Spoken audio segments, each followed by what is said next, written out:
ফিলিস্তিনের গাজা সহ বিভিন্ন অঞ্চলে গণহত্যার প্রতিবাদ কর্মসূচির বিষয়ে জানাতে রাজধানীর নতুন বাজার এলাকা থেকে যোগ দিচ্ছেন সহকর্মী আতিক মেজবা লগ্ন। আমরা সরাসরি যুক্ত হচ্ছি তার সাথে। লগ্ন, জানাবেন যে ফিলিস্তিনিদের ওপর যে ইসরায়েলের বর্বরতা, যে হামলা, এই হামলার প্রতিবাদে যেই বিক্ষোভ কর্মসূচি হচ্ছে সেটার সর্বশেষ কি পরিস্থিতি আছে আপনার কাছে? শীতের সর্বশেষ পরিস্থিতি যদি বলতে চাই, এখানে আসলে সর্বস্তরের শিক্ষার্থীরা ভিড় করছে। বিশেষ করে এই অঞ্চলে কিন্তু বেসরকারি বিশ্ববিদ্যালয়ের সংখ্যাটা অনেক বেশি এবং আমার পেছনে যারা রয়েছে নারী পুরুষ ভেদে সকলেই কিন্তু এখানে আসলে উপস্থিত হয়েছে। তারা সবাই মিলে আসলে ফিলিস্তিনের পক্ষে প্রতিবাদ জানাচ্ছে। যারা প্রতিবাদের জন্য এখানে এই ভারী রোদের মধ্যে দাঁড়িয়েছে তাদের সাথে একটু কথা বলতে চাই। আর একটু আপনার সাথে কথা বলতে চাই, আপনাদের চূড়ান্ত দাবিটা কি আসলে এখানে? আপনাদের চূড়ান্ত দাবিটা কি? আমাদের দাবিটা হচ্ছে প্যালেস্তাইনের উপর যেসব ম্যাস কিলিং বা যেসব হামলাগুলো চালানো হচ্ছে সেগুলো যেন অত্যন্ত বন্ধ করা হয়।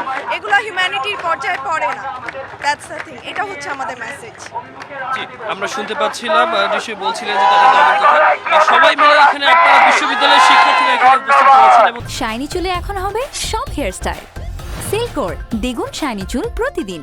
তারা সবাই মিলে কিন্তু এখানে স্লোগান দিচ্ছে এবং এই স্লোগানের মধ্যে কিন্তু বহু স্লোগানের যে উদাত্ত কণ্ঠস্বর, তার মাধ্যমে কিন্তু তারা আসলে বিচার চাচ্ছে। তাদের মধ্যে যে প্লাকার্ড বা ফেস্টুনগুলো আমরা দেখতে পাচ্ছি, সেখানে কিন্তু ফিলিস্তিনের প্রতি যে রক্তের যে দাগ বা ফিলিস্তিনের যে হত্যাযজ্ঞ চলছে, মানবতা বহির্ভূত যে হত্যাযজ্ঞ চলছে, তারই কিন্তু একটা সাক্ষ্য আমরা দেখতে পাচ্ছি। এবং তারা চাচ্ছে যে অবিলম্বে যেন এই হত্যাকাণ্ড বন্ধ করা হয় এবং মানুষ যেন, কোনো শিশু যেন জন্মের পরে যেন কোনোভাবেই তার যে বেঁচে থাকার অধিকার, বেঁচে থাকার যে অধিকার, সেটি থেকে বঞ্চিত না হয়, তার জন্য কিন্তু তারা উদাত্ত একটা আহ্বান জানাচ্ছে। যেহেতু সারা বাংলাদেশে আজকে ক্লাস পরীক্ষা বর্জন করা হয়েছে, এখানে যারা বেসরকারি বিশ্ববিদ্যালয়ের শিক্ষার্থীরা রয়েছেন তারা কিন্তু আসলে চাচ্ছেন যে যে কোনোভাবে বন্ধ করা হোক।